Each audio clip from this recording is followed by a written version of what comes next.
다 함께 주가 보이신 생명의 길 찬양하시겠습니다.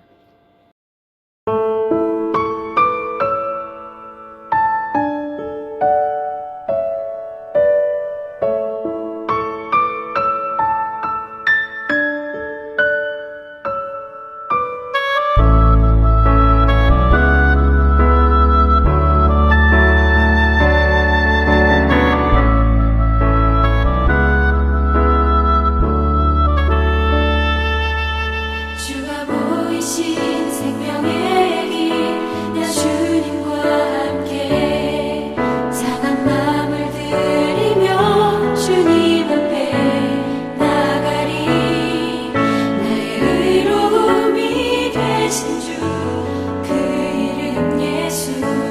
나의 길이 되신 이름 예수. 나의 길 오직 그가 하시다니.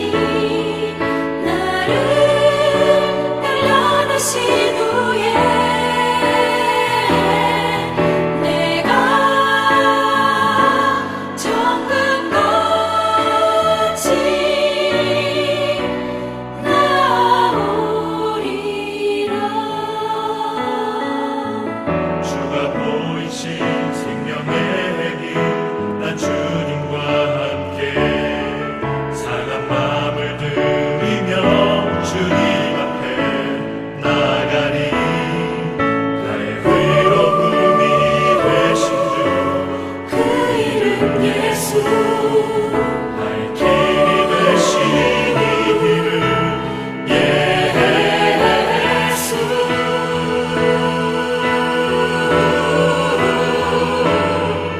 나의 길 오직 그가 하시다니.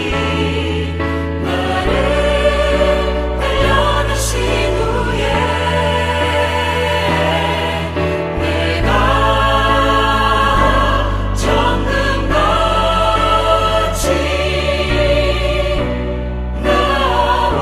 나오리라.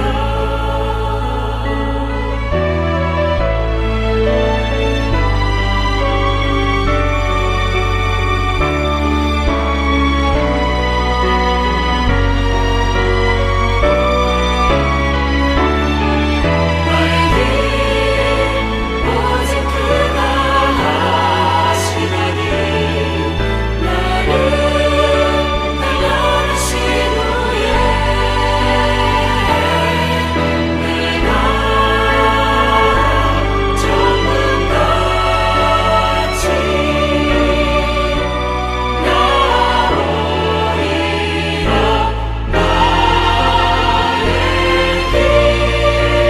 오직 그가 하시다니. 나를 단련하신 후에 내가 정금같이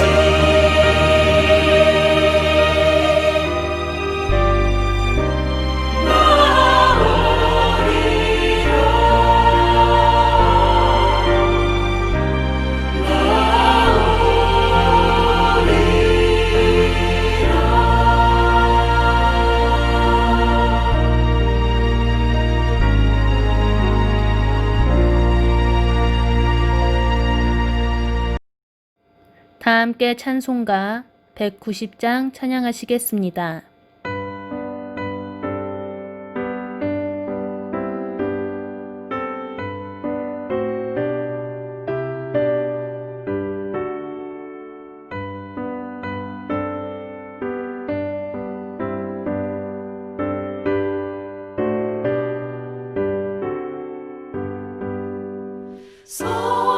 성령이여 강림하사 나를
성령 강림하옵소서 충만하게 하소서 예수여 비오니 나의 기도 들으사 애통하며 회개한 맘 충만하게 하소서 정죄하고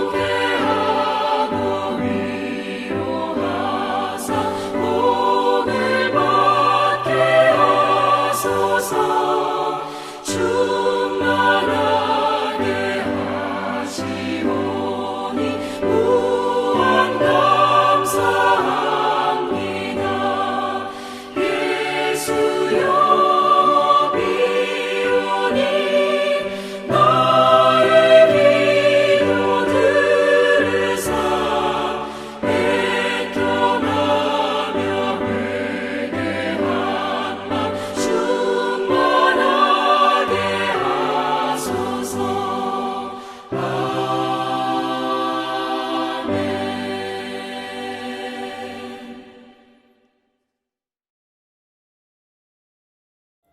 오늘 우리에게 주시는 하나님 말씀은 사사기 6장 36절에서 40절 말씀입니다. 제가 받들어 봉독하겠습니다. 기드온이 하나님께 여쭈되 주께서 이미 말씀하신 같이 내 손으로 이스라엘을 구원하시려거든 보소서 내가 양털 한 뭉치를 타작마당에 두리니 만일 이슬이 양털에만 있고 주변 땅은 마르면 주께서 이미 말씀하신 같이 내 손으로 이스라엘을 구원하실 줄을 내가 알겠나이다 하였더니 그대로 된지라.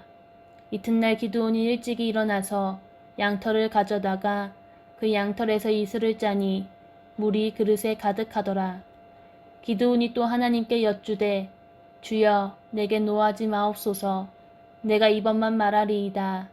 구하옵나니 내게 이번만 양털로 시험하게 하소서 원하건대 양털만 마르고 그 주변 땅에는 다 이슬이 있게 하옵소서 하였더니 그 밤에 하나님이 그대로 행하시니 곧 양털만 마르고 그 주변 땅에는 다 이슬이 있었더라.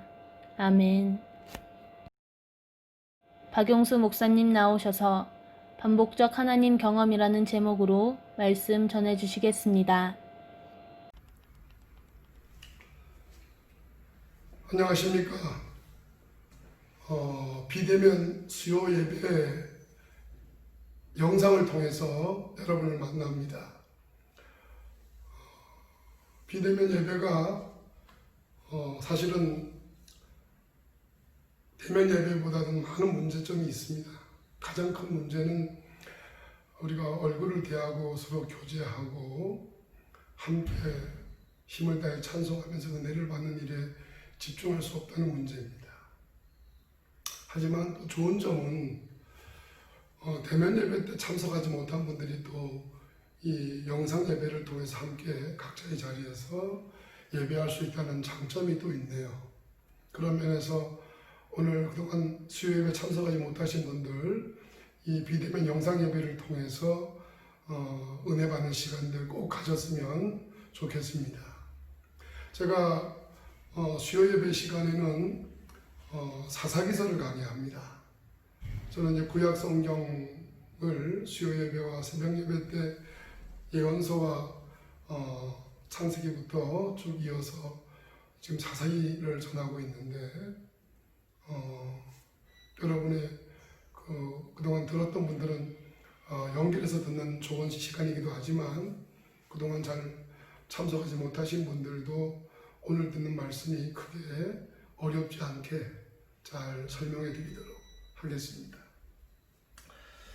오늘은 반복적 하나님 경험이라고 하는 제목입니다. 반복적 하나님 경험. 제가 좋아하는 단어 중에 하나가 반복이라는 단어, 또 지속이라는 단어입니다.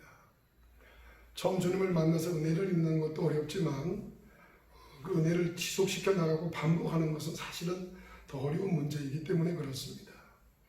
저와 함께 신앙생활 하시는 우리 단국교회 모든 지체들은 이 반복과 지속이라고 하는 이 두 단어에 잘 익숙해지셔서 하나님의 은혜를 놓치지 않는 생활 꼭 되셨으면 하는 바람 간절합니다. 우리가 먼저 성경을 바로 이해하는 게 중요한데요. 성경을 바로 이해하는 게 중요합니다. 잘못 아는 것은 열심히 하지 못하는 것보다 더 심각한 문제이기 때문에 먼저 성경을 바로 이해하는 것이 중요합니다. 제가 목사로서 성도들을 가르치면서 또 많은 사람들을 대하면서 늘 아쉬움을 갖고 이것만큼은 좀 바로 해결해 드려야 되겠다 싶은 것이 있는데, 그것이 무엇이냐면 성경은 무엇을 말씀하시려는 것인가. 물론 예수님을 통해 우리가 구원받았음을 전하는 게 핵심이지만 구약 성경을 통해서 또 신약 성경을 통해서 하나님에 대해서 어떻게 말씀하시고 사람에 대해서 또 어떻게 말씀하시는가, 이 부분이 대단히 중요한 부분이기 때문에 이거 먼저 간단히 말씀을 드리려고 합니다. 성경이 말하는 사람은 문제입니다. 사실은 문제의 존재, 자력으로는 도저히 하나님의 기대에 부응할 수 없는 존재, 하나님이 사람을 통해서 영광받기는 어려운 존재, 자력으로는 주님 앞에 나아갈 수도 구원받을 수도 없는 사람들, 그게 성경이 사람에 대한 일반적이고 보편적이고 분명한 가르침입니다. 그래서 문제의 사람을 통해서 하나님의 당신의 뜻을 펼쳐가시는데 어떻게 펼쳐가시느냐? 하나님이 계획하시고 하나님의 전능성을 통해, 하나님의 능력을 통해, 부족한 사람을 통해 하나님의 역사를 성취하신다는 겁니다. 그래서 예레미야 33장 2절에는 일을 행하시는 여호와, 그 일을 성취하시는 여호와에 대해서 분명히 말씀해주고 있습니다. 그러니 여러분 부담 갖지 마십시오. 일을 여러분이 해야 되는 것처럼 부담 가질 것도 없고 여러분의 능력을 기댈 것도 없습니다. 하나님은 사람의 능력을 필요로 하시는 분이 아닙니다. 하나님의 전능하심을 통해서 하나님의 일을 이루어내십니다. 근데 그 일을 누굴 통해 이루어내시냐? 부족하게 하려고 하는 사람을 통해서 그 일을 이루신다는 겁니다. 이루시는데 사람이 한 게 아니고 하나님이 하셨다는 말씀을 듣고 싶어 하십니다. 그러니 약한 사람을 통해서 일을 하시고 부족한 사람을 통해서 일을 하시는 겁니다. 능력이 있다고 과시하는 모세를 하나님은 약한 자가 되게 하셔서 아무것도 할 수 없는 사람이 되게 하셔서 80의 노구에 하나님의 일에 그를 사용하는 것을 여러분들은 잘 아실 것입니다. 그래서 하나님은 당신의 일은 당신이 하시기 때문에 인간의 능력이 부족하다고, 재주가 없다고, 힘이 없다고, 가진 것이 없다고 좌절할 필요가 전혀 없다는 얘기죠.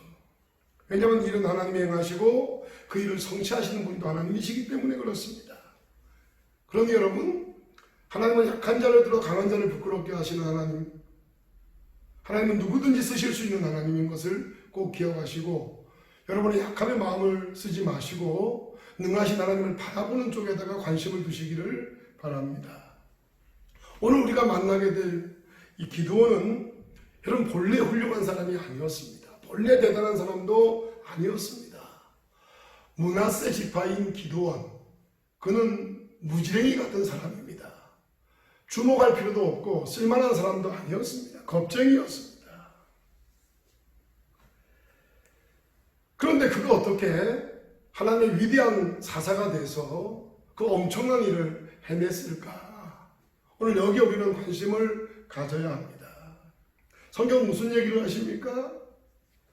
그가 하나님이 찾아오셔서 소명하시고 그를 부르시고, 소명은 부르시는 걸 말하는 거죠. 그리고는 사명을 맡기시는데 소명과 사명을 다 하나님이 찾아오셔서 그를 부르시고 그 일을 맡기시는 겁니다.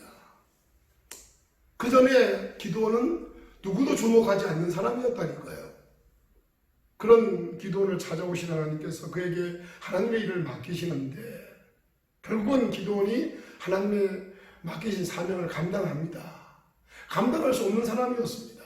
사사가 될 수 없는 사람이었습니다. 그런데 끝내는 기드온은 위대한 사도로 사사가 되는 것이죠.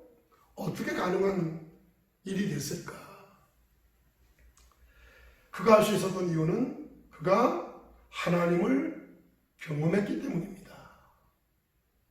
하나님은 기드온을 사용하시기 위해서 당신을 경험시킵니다.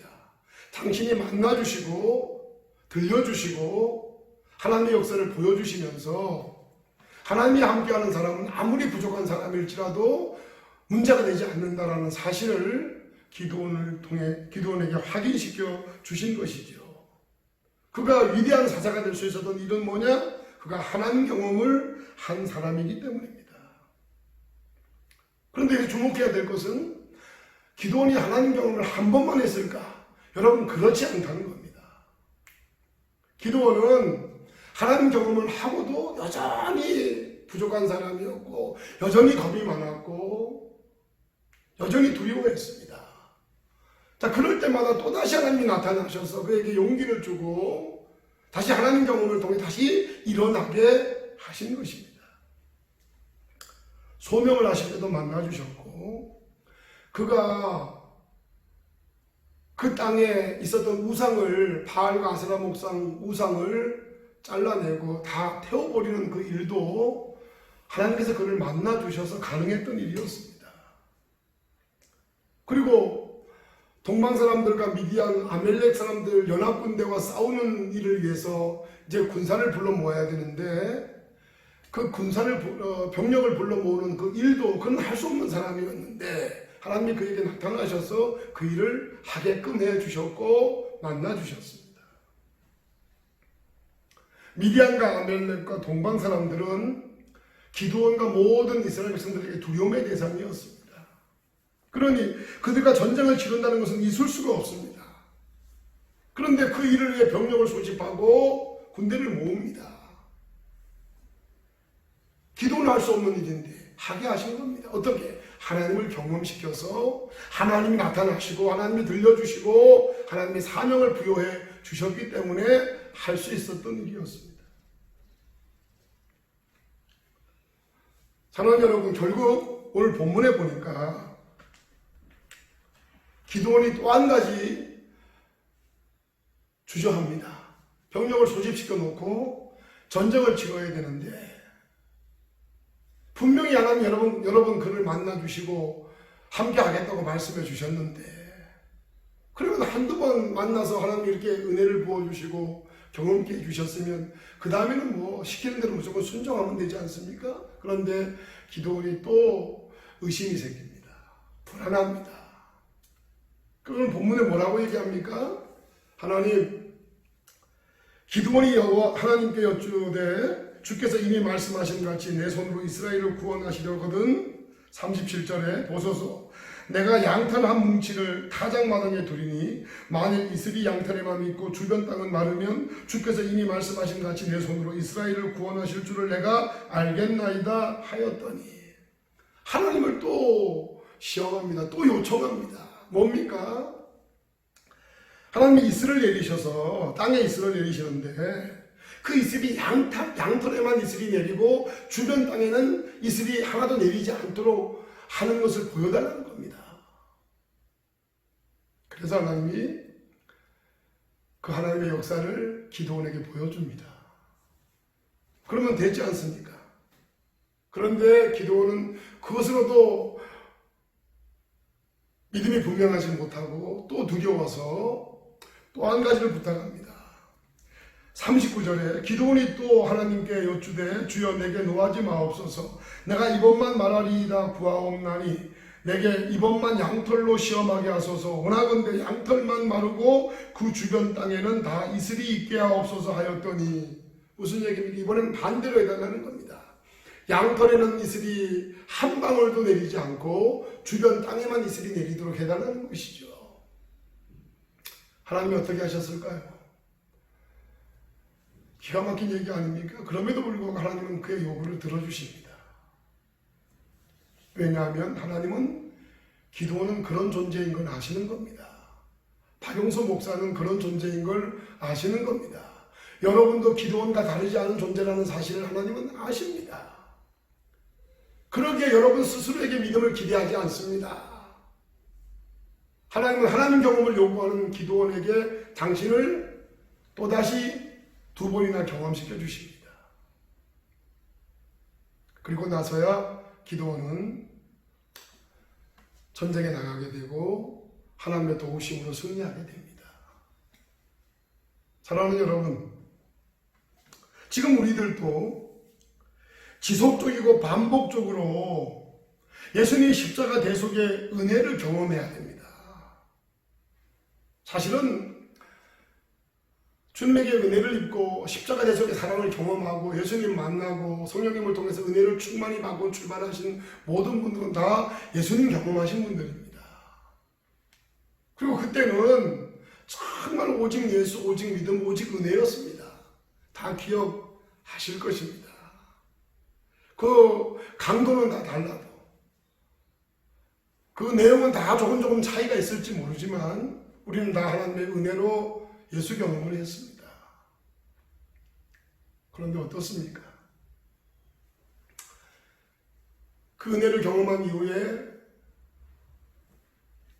기도를 놓치고 예배를 소홀히 여기고 하나님을 가까이 하지 않음으로 은혜 받는 것을 놓쳤을 때 시간 속에서 상황 속에서 우리의 죄성은 머리를 쳐들고 다시 하나님에 대해 의심이 생기고 염려가 찾아오고 불안이 찾아오고 천국에 대한 소망을 잃어버리고 예수 십자가의 대속의 은혜에 대한 감격도 다 놓쳐버리고 그래서 또다시 우리는 문제의 사람으로 전락해버리는 그런 일들이 저와 여러분에게는 없습니까?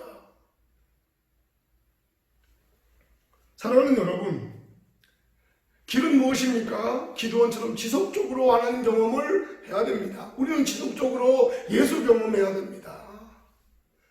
예수 경험을 하는 공간이 어디입니까? 하나님 만나는 이렇게 예배 현장입니다. 기도의 자리입니다. 찬양의 자리입니다. 이 은혜의 수단을 통해서 지속적으로 날 위해 자신을 내어주셨고 날 위해 사람이 되시고 나 때문에 십자가에 달려 저주받아 죽으신 예수님을 성령님을 통해서 날마다 경험을 해야 됩니다. 그러면 우리는 구원받은 감격에 붙잡히게 되고 빚진 자의 심정을 가져서 코로나19라고 하는 이 위험한 상황 속에서도 이 어려운 상황 속에서도 우리는 흔들림이 없이 주님을 바라보고 주를 찬양하며 나보다는 내 주변의 약한 자들을 먼저 염려하고 이웃 사랑하고 세상의 빛과 소금이 되고 착한 행실을 통해 세상 사람들로부터 하나님께 영광 돌리게 하는 그런 온전한 그리스도인들로 우리가 살아낼 수 있지 않겠습니까? 그러니 여러분의 능력을 기대하지 마십시오. 사람도 기대할 것 없습니다. 문제가 뭡니까? 우리가 받은 은혜를 우리가 잃어버리고 놓치고 소홀히 여겼기 때문에 우리가 다시 부족한, 연약한, 죄성에 지배받는, 흔들리게 되는 사람이 되는 것이죠. 이제 말씀을 마치려고 합니다. 오늘 수요 예배, 영상 예배를 통해서 함께 하시는 여러분 간곡히 부탁드립니다. 우리가 어려운 상황 속에서 함께 모여 새벽마다 기도하지 못하고 함께 모여 수요 예배 드리지 못하고 주일 오전도 오후도 함께 하지 못하지만 여러분 도전을 받으시고 다시 은혜의 자리, 은혜의 수단에 집중하셔서 하나님 앞에 간절히 기도할 때마다 대속하신 예수님께로 돌아가서 주님의 십자가의 죽으심의 은총을 구하십시오. 그러면 성령께서 여러분들 다시 예수님 만나게 해주실 것이고 그러면 여러분들은 주님의 강한 군사들이 돼서 악한 세력들을 물리치고 하나님의 사람들로 빛과 소금이 되는 이 땅에서 주의 온전한 증인들로 살아낼 수 있게 될 것입니다. 감사합니다. 기도하겠습니다. 하나님 아버지, 오늘 수요 예배를 영상으로 드립니다. 이 예배에 참여하는 모든 성도들 또 참여하지 못하는 모든 지체들에게 은혜를 베풀어 주셔서 주여 아브라함도 노아도 모세도 오늘 우리가 만나게 되는 기드원도 여호수아도 바울도 끊임없이 하나님 경험을 통하여 주님의 은혜, 주님의 사랑을 늘 가슴에 품고 주의 말씀에 순종하는 믿음의 길을 잘 달려갈 수가 있었습니다. 저희들이 예수님 만나서 구원의 감격 가운데 주님을 섬겼지만 시간과 상황 속에서 은혜의 수단에 집중하지 못함으로 사모하지 못함으로 우리가 주님의 은혜를 놓치고 재성이 아닌 머리를 쳐들어서 예수님의 희미해지고 구원의 감격을 놓쳐서 이기적인 모습으로 신분은 변화되었지만 예수 연기 드러내지 못하는 삶을 살 때가 참 많았음을 고백합니다. 지금 우리가 현재 만나고 있는 대한민국 교회 현실이 병든 모습을 그대로 우리에게 나타내주고 있고 우리도 그 모습의 하나인지도 모릅니다. 주님 우리에게 은혜를 베풀어 주셔서 지속적인 하나님의 경험, 지속적으로 반복적으로 하나님을 만나는 경험을 통해서 성령의 사람으로 살아가기에 부족함 없도록 도와주시옵소서. 예수님의 이름으로 기도했습니다. 아멘. 다 함께 주기도문 하심으로 수요 예배 마치도록 하겠습니다. 하늘에 계신 우리 아버지여, 이름이 거룩히 여김을 받으시오며 나라가 임하시오며 뜻이 하늘에서 이루어진 것 같이 땅에서도 이루어지이다. 오늘 우리에게 일용할 양식을 주시옵고 우리가 우리에게 죄 지은 자를 사하여 준 것 같이 우리 죄를 사하여 주시옵고 우리를 시험에 들게 하지 마시옵고 다만 악에서 구하시옵소서. 나라와 권세와 영광이 아버지께 영원히 있사옵나이다. 아멘.